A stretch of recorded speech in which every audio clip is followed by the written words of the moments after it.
You're listening to the Digital Deep Dive, where we tackle the newest trends, strategies, and pain points shaping growth across the digital landscape. From Amazon and D2C to international expansion, join our host and e-commerce leaders across multiple industries for in-depth discussions on how to maximize your brands in the digital arena. Now, here's your host, Aaron Conant. Hello, everybody, and welcome back to the Digital Deep Dive podcast. I'm your host, Aaron Conant, and today we're going to dive into TikTok, the on-again, off-again platform, if we can put it that way. Yeah. And actually, this is being recorded the day after the inauguration, where there was the 75-day stay. And Jana and I had planned this out, like, even before the new year. And it just a while ago. We're like, should we even do this or not? Like, what is it? What's the result? And we had a great conversation that day, just talking about what's to come and whatnot. But yeah, I think we made the right decision to kind of hold and even more to talk about right now. Yeah, I agree. Do you want to jump in and give everybody a little bit of background? Because it's super unique and really cool. Your background with TikTok shops and everything. So anyways, I'll let you give all that and then we'll jump into a candid conversation on what the future of the platform might look like. Sounds good. So I actually worked on the brand side in the fashion space for the bulk of my career.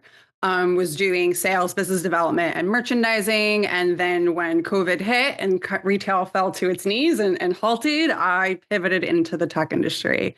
In the fall of 2022, I was actually one of the first 50 employees recruited to launch this thing called TikTok Shop in the US, a new social commerce, innovative way to shop, and really excited me. And I started there in November, 3 days before the first shop handle went live. So literally there from day one of activation. Was there for a little over a year on the team that essentially took agency partners and trained them to be experts to help their brands scale their clients. And so I kind of hopped over to the other side of the fence, and now I'm at Blue Wheel, and I am heading their social commerce division. And right now, mainly, of course, overseeing our TikTok shop strategy and building out that team. But I think this will kind of high speed into who's next, what platforms are coming to the table. I think 2025 is going to be a really interesting year for social commerce. Yeah, I think so too. I think as everybody's looking for that next platform, and for the longest time, it seemed like TikTok, like brands are sitting back trying to say, hey, what do we do? The original strategy was go viral. And everybody's like, well, how do we go viral? And, one of the things that brands struggled with, and this is, when we got to, first connected, and it was through, the webinar we were doing on the strategy, I think most brands on there, and even myself, just talking to brands, were like blown away, like, wait a minute, there's finally a strategy for the platform.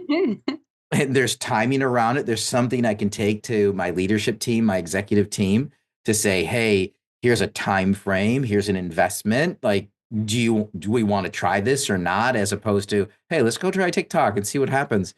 And I think that was originally what we're going to talk about through this whole podcast. But then, the ban was put into place, and then there's the stay. Like, I would love to hear what are your thoughts on this? It's been quite a journey. I think we connected right before the Supreme Court hearing. I think it was maybe right before even the congressional law was upheld. Right. So we were still really, really confused and curious as to what the future would be, what the next 60 days, what the next 30 days would even be.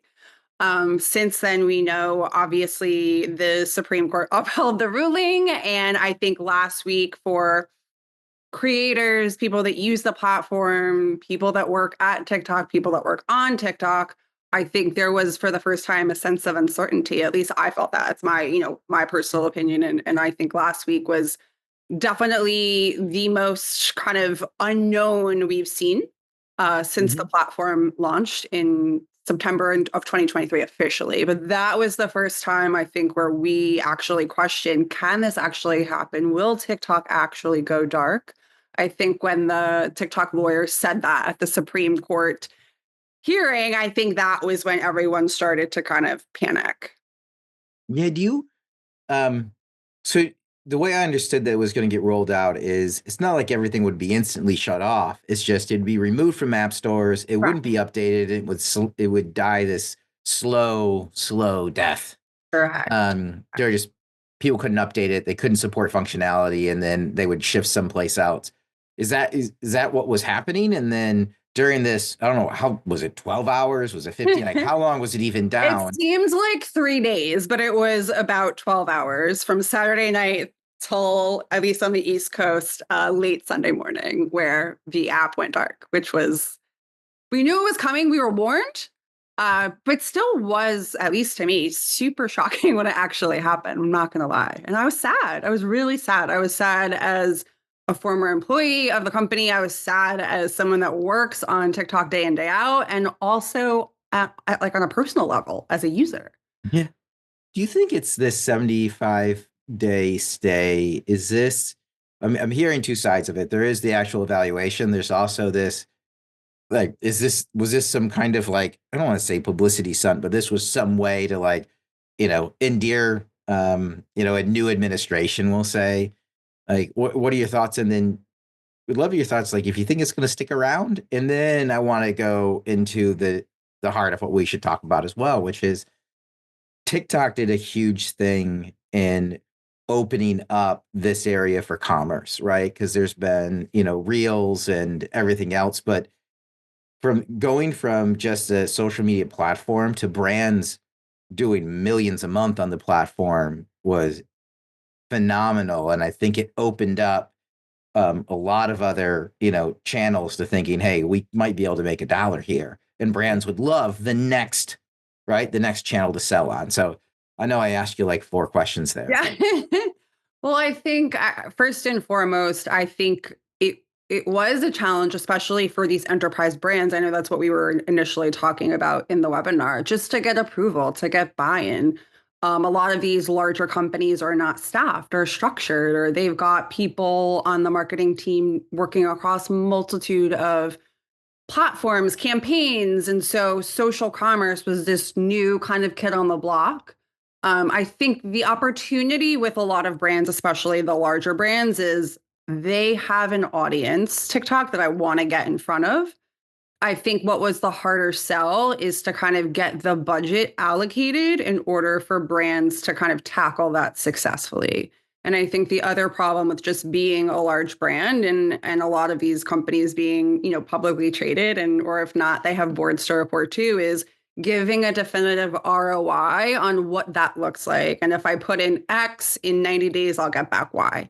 I think just with the nature of TikTok shop being it's still in growth, right? It's definitely still, it's only been around a little over a year technically, right? So there are a lot of things that are happening on the platform. There are a lot of things that need to be worked through on the platform. The strategies that we've implemented have changed. We like to say, I like to say here at Blue Whale, like quarterly, we shift our strategies, and sometimes it's dramatic.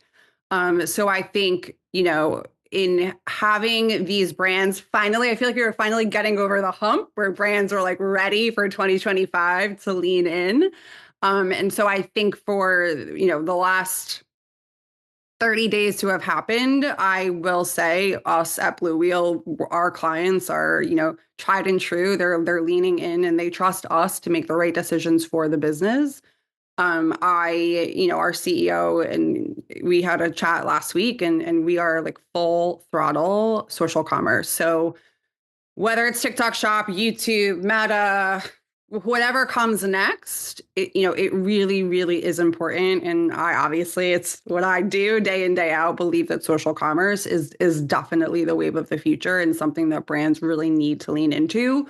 What that looks like within the next 90 days, I don't know. I think the positive and silver lining of all of this is it will push other platforms to move more quickly. I actually was surprised because a lot of people, friends and family, just asked me, just checking in this weekend, said, how are you? Like, how's your job? How are you doing?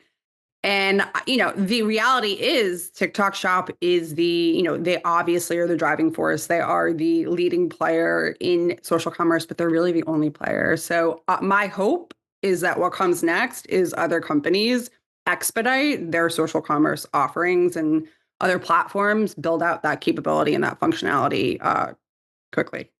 Yeah, so let's go down two paths. The first one is it sticks around, and then we'll take a path it goes away because I don't know. Like, I'm totally 50-50, right? Like that's where so I don't want to make any predictions here because the chances are I'll be wrong.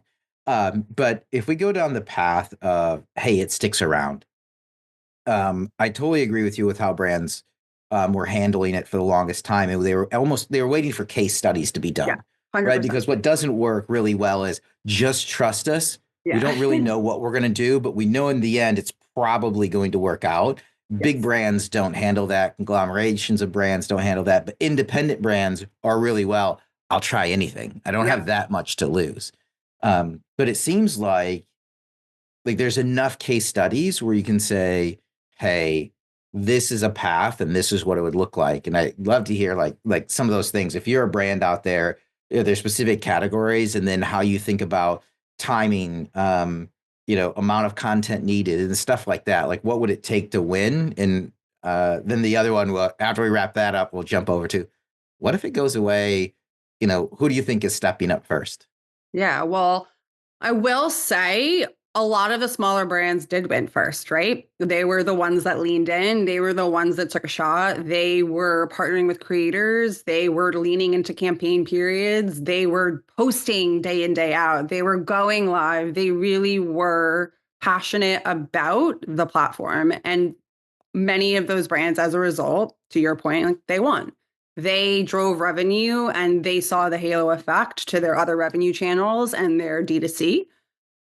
Did take a little bit longer with enterprise brands just based on the reasons that we spoke about earlier, but we do have enterprise clients at Blue Wheel that we work with on TikTok Shop, and they are telling us that they are leaning in with us. They are not walking away. They believe in it as well. I think that the performance of the platform in Q4, I think really excited a lot of brands. And so I think that I would like to hope, and I do believe that it will be around. I think the opportunity is just too big. And I think the platform, again, personally, there's no other platform like it.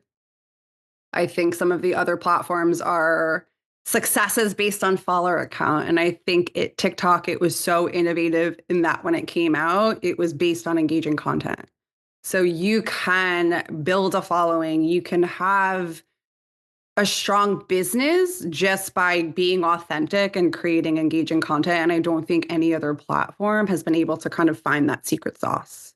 So, in my heart of hearts, I believe that TikTok will be around, TikTok Shop will be around. That's my hope. What did we say when we were chatting before we got on this call? Like it's what you perceive and how you wake up every day and my Manifest. manifest, right? So I believe that it will be here. I believe that it will get figured out. Again, it's one of those things that it is totally outside of so many people's control, right? So there's nothing you can do but let it play out, which is wild when you think about it. Yeah, and regardless, well, number one, if I think back, I don't know why, Meta, with their Insta, Facebook, YouTube, I don't know why nobody else has come out with something at fundamental level to compete with it. 100%. It's not like, I mean, we're in 2025. It's almost 5 years ago it started to storm onto the market, right? I mean, it really Yeah. was. It hit at the perfect time with COVID and people at home and cross-generational people all spending so much time together. And so a rapid adoption, even into, above the millennials age, right? There's this crazy set of circumstances rapidly overtakes for younger generations, Google searches for help with things. Oh my goodness. And we're watching it happen for 5 years and nobody else has stepped up and they just keep going. And then the TikTok shop side of things where brands are making tons and tons of revenue. I don't understand how somebody else hasn't stepped up to either rebuild or refit or launch something else that could compete with it. Cause I agree with you. There's nothing really competing with it from a sales standpoint. You could say, oh, there's still a chunk of people on Insta, there's still a chunk of people on Facebook, but the number and the age and the amount of people who are posting, searching, selling, buying, it's It's like just no ridiculous. other. I know. Um, I think YouTube is next. I definitely think that they over Meta are what we'll see next. And I would say that I believe they should have been doing this a year ago. Like, I yeah. believe that everyone's a year behind. Like, I don't think that we should be in this situation where social commerce is totally dependent on one platform. And I'm kind of shocked. Like, America, we're supposed to be innovative and, like a power globally. And yet, this is the situation that we're in a space that's super innovative and not going away. I don't get it. I literally don't get it at all. But it's the you think back to like with Amazon, basically putting Toys R Us in a way out of business or Sears, right? Like, oh, nobody's going to be on the internet. It's almost like that type of thing. Even I don't know why Walmart is so far behind Amazon in e-commerce, but if we go to the YouTube piece and you think about Google though, Google's had Google Shopping for ever, They and they've haven't been able to never really figure done anything with it it. out. It drives me crazy. And now the one thing that I did always do on Google was search, and now TikTok is my primary search engine. Yes, right? And I'm not Gen Z. I mean, I use ChatGPT right now. I just I want do an like answer. I don't I do want like that 5,000 results that I have to sift through. And I have to double check a lot of things. You scratch your head like, I'm not sure that's right. But I mean, yeah, I'm using ChatGPT. But Google had it all. They Very have true. so much access. People searches, emails. They have everything. They couldn't figure out Google Shopping. They have YouTube. They couldn't put those two things together. And then TikTok comes along and it's a short form video of a combination of Google Shopping and YouTube. I would like to think that the uncertainty that this brings I hope that we do this podcast same day next year, that we'll have a totally different story to tell. And we can talk about all the amazing things that happened in social commerce in 2025. That's my hope. Yeah. Yeah. I totally agree. It's going to be a fun year. Uh, that's what I think. The flip side of what I see going on is I think AI machine learning is here at a lower cost because one of the biggest issues that I hear from brands is, even if you're thinking about from a TikTok standpoint, but social commerce as a whole is the amount of content you have to generate on a daily basis. And then not only get the content, review the content. So you're creating it, you're reviewing it, you're approving it, and there's some new tech out there that's helping streamline all of that so you can actually do it at scale, at cost. Um, and so I think that's another thing that brands are very leery of is the cost of content generation and brand 100%. approval. Um, And even just there are a lot of great tools and software companies that do help brands and agencies scale businesses on TikTok Shop. But there isn't necessarily a one size fits all tool that's been developed because the platform is growing so quickly and things are changing. So I'm really excited, but I will say, currently there's not a tool that does all of the things that we need it to do, right? There is still some manual components that the team has to do.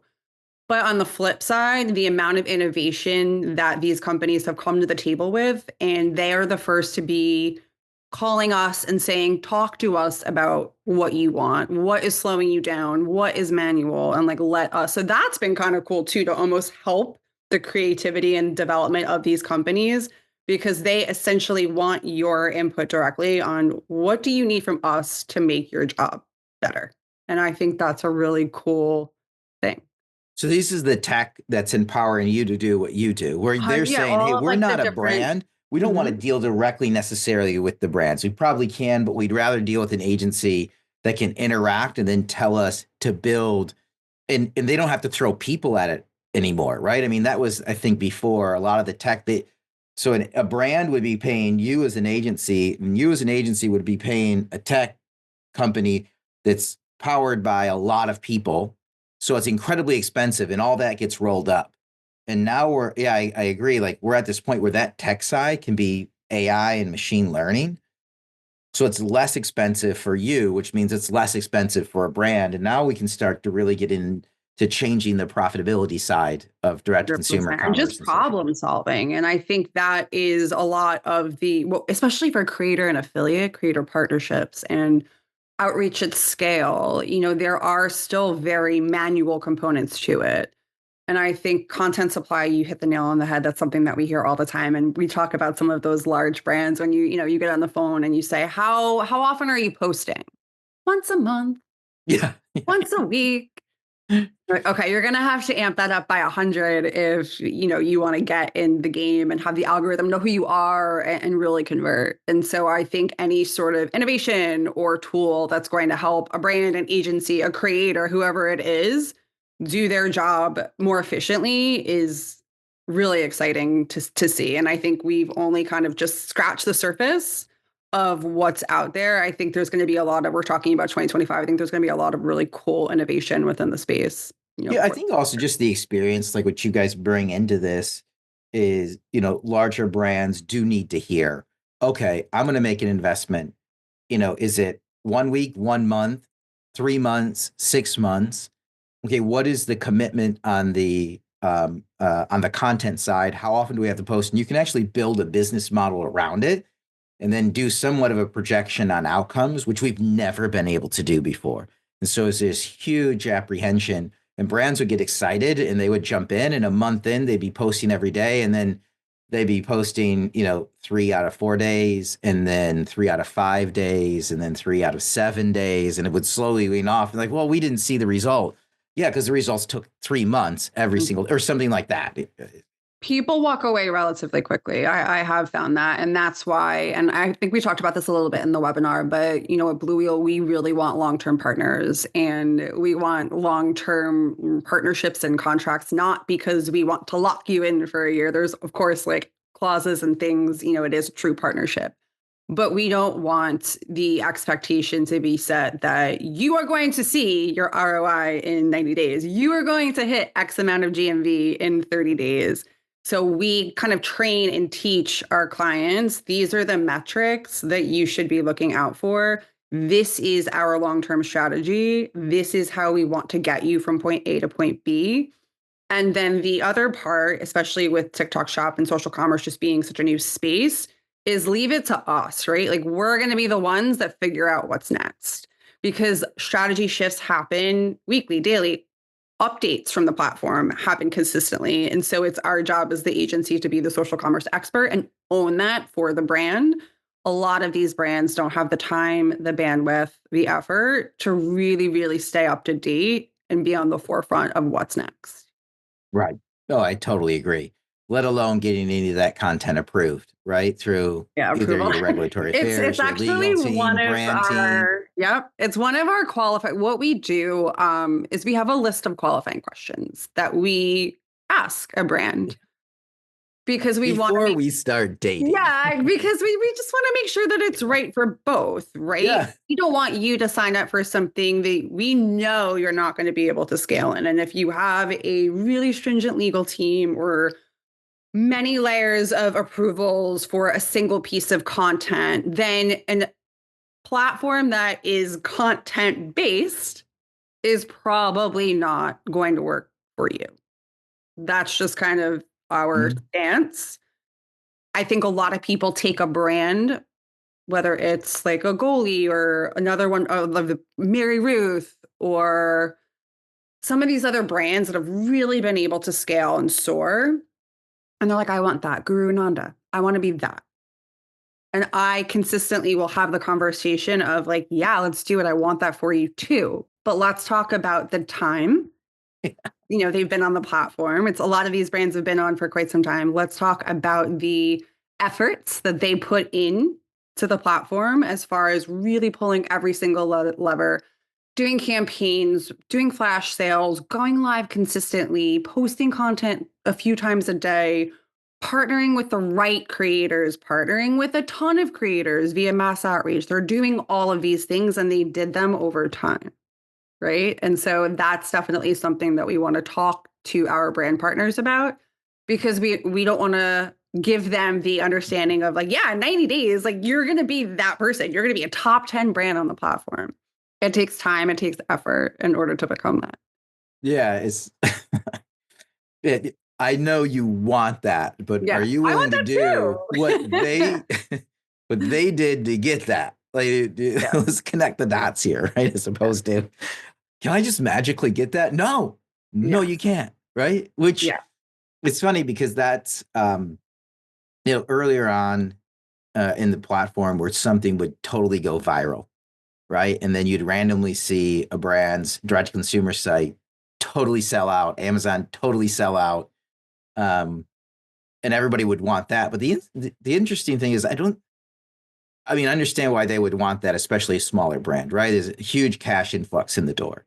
Um, but there wasn't a lot of that sustained business afterwards. And I think what brands actually want is a methodology around the platform, a plan for I like to think of it as reasonable success, right? Like, let's be reasonable about what success looks like. It's not $20 million a month, starting month 4, right? This is what success can look like based on what you are willing to do. And if we can agree on those two things and expectations, then, if I'm in your seat, I'm like, let's do business. yeah. And if they're not aligned, then it's kind of like, well, just 100%. try And it on the your own. reality is, even a big company, I went into the Nespresso store and I was looking for this cup to hold my iced coffee. And apparently I'd gone viral on TikTok. And even a big company like that, he was like sold out online, sold out on, all of the stores in the surrounding area. So that's also not beneficial if at the end of the day you have to pull your stock down and you are sold out across, with no way to get back into stock quickly, right? And I think a lot of the things that we talk to our brands about as far as going viral is that's amazing when a post takes off or when a product takes off.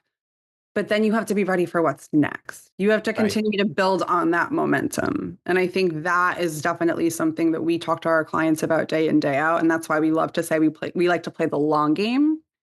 Because I think if you play the short game, it's not profitable, right? If you have to heavy discount, if you have to, pay creators a ton of money, it's not going to be successful long term. I think just taking a budget and really carving out steps, carving out a plan, carving out a path, and really taking it seriously as both an awareness and a revenue channel. I think a lot of the enterprise brands too, maybe not today, but at least a year ago today would say, I just view TikTok as an awareness play. And Yeah. I think that's changed slightly. I think we've got a lot more minds to change, especially in the enterprise space. But it can be, and we've seen it be both an awareness and a revenue play for brands. Yeah. I think the other thing when you're talking about like profitability, and how much it's going to cost, the unit economics, I'm always, I don't know, shocked, surprised at how many brands don't know the unit by unit economics of what's going on. If it is an awareness play, well, how much are you willing to spend and or lose? And you get to the point where you walk through unit economics and they realize they're taping a $5 bill on the top of every box that goes out the door. And so, yeah, you did a million on TikTok, but you're in the hole now, 50,000, right? Like, Yes. yeah, it's the, and usually those are the smaller brands, which in my mind, a lot of times is where the bigger brands, they don't have the tolerance to go negative for a long period of time. I actually see this right now taking place on Amazon. A lot of overseas brands coming in really aggressively on a few ASINs, huge spend where they're losing money month over month. But they know by the end of the year, and they're in top 3 organic search. Within the next year, they'll make it all back. So they'll go negative, double digits, triple digits sometimes, percentage wise, because they know they'll make it back. And it's almost like this weird investment that within 3 years, they'll earn it all back plus, 2x. But I think a I lot think of times bigger brands don't have the tolerance to lose money for 6 months on an Yeah, ad. and also there's pricing. There's map pricing. There are things, you brought up kind of smaller overseas brands that exists. A platform is a platform. It is a marketplace, but we talk to our brands about it's leaning into promotions just like you would with any retailer. Mhm. This platform is not supposed to be a discount outlet, nor does it have to be. What you should do is take advantage, especially because in talking about TikTok in general, they are generous with subsidies during tentpole periods where they're co-funding coupons for brands. They are offering additional discounts directly to the user. And so I do think it's really important to take advantage of those times, but we don't encourage brands to highly discount their products just for the platform. Yeah, discounts, that's almost like a whole nother like podcast because I've got a lot of brands right now when we talk about profitability trying to dial back discounts. So I totally agree with you.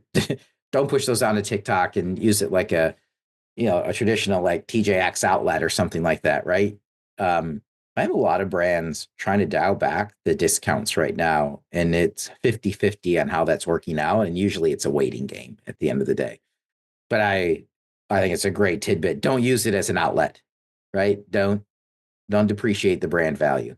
And you can if you want to be creative, right? Say you do have a product that you're discontinuing, like why not bundle it? Why not do some cool content around it? I think there are ways to even liquidate products to make it not seem like a total flash sale or like fire sale. I think there's a way to go about it.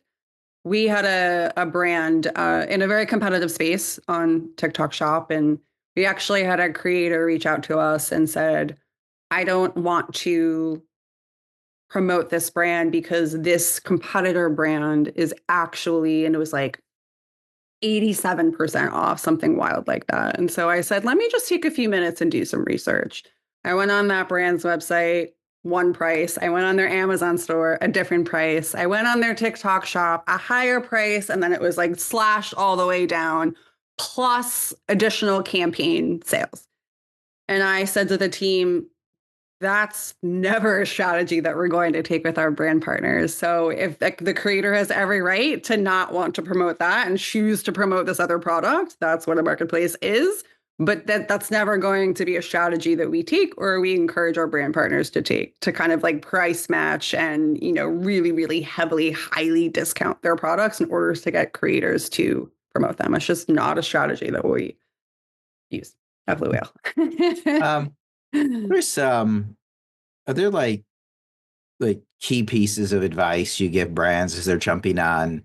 I can say jumping on TikTok shops, but also just social commerce as a whole Yeah, that I come think top of mind. Yeah, I think kind of like what we've touched on a little bit, is it's really important to be able to promote, not discount, but being able to lean into those camping periods because that's when the eyes are going to be on those that participate in those like high value moments. Embrace creators, especially on a platform like TikTok where creators are the lifeblood. If you are a brand that is a little bit particular of like who does your content, who has your product, how do they speak about it?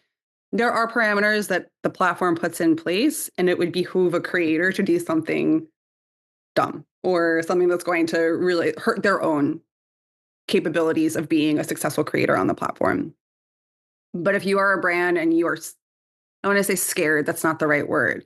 But if you are very particular about who has your product and how they talk about it, and you don't lean in or try the affiliate model, I would say that TikTok is not for you. Because if you're not going to truly lean into the social, then social commerce isn't the right space. So I would say that that is another one.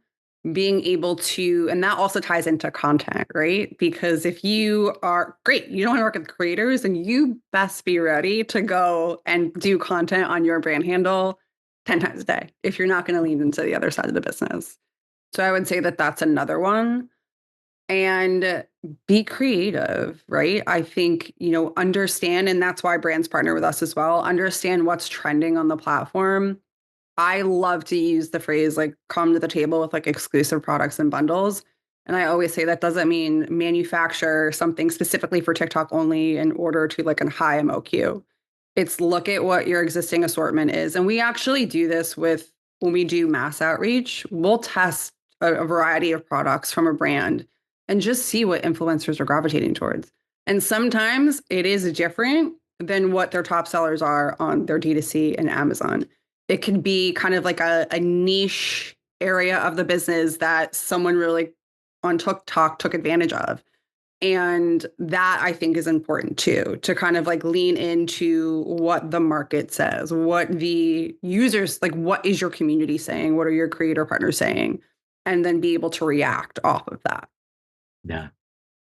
Awesome. Awesome, my friend. This has been so much fun. I'm glad we got to record it. I'm glad we got a 75-day stay before maybe TikTok goes dark again. We'll see. But really enjoy like the friendship, the partnership with Blue Wheel. You guys are all around great. And I just want to say thanks again for your time today as we wrap up this episode of the Digital Deep Dive. Thanks everybody for listening in. Thanks, my friend. Thanks for having me.